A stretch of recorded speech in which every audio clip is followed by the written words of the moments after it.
আগামীর বাংলাদেশ যুবকদের হাতে নিরাপদ বলে মন্তব্য করেছেন জামায়াতে ইসলামের আমির ডক্টর শফিকুর রহমান। দুপুরে দিনাজপুরে ঐতিহাসিক গড়ে শহীদ ময়দানে দলের কর্মী সমাবেশে প্রধান অতিথির বক্তব্যে একথা বলেন তিনি।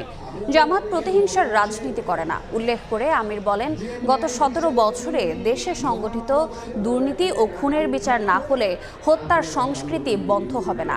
এর আগে সমাবেশে দলে দলে যোগ দেন জেলার বিভিন্ন এলাকার কর্মীরা।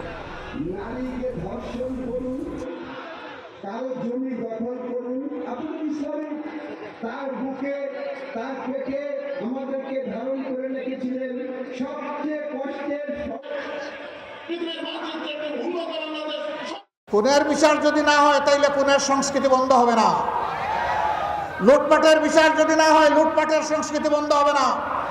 চাঁদাবাজদের বিচার যদি না হয় চাঁদাবাজি বন্ধ হবে না। ঘুষখোরের বিচার যদি না হয় ঘুষখোরি বন্ধ হবে না। তোমরা যে বৈষম্যহীন বাংলাদেশের স্লোগান দিয়ে বলেছিলে উই ওয়ান্ট জাস্টিস, আমরা তোমাদের সাথে আছি, আমরা তোমাদেরকে ভালোবাসি, তোমাদের অবদানের জন্য আমরা তোমাদের কাছে কৃতজ্ঞ এবং তোমাদেরকে আমরা শ্রদ্ধা করি। তোমরা আমাদের অহংকার, তোমরা আমাদের গর্ব। আগামীর বাংলাদেশ ইনশাল্লাহ আমরা তোমাদের হাতে তুলে দিতে চাই।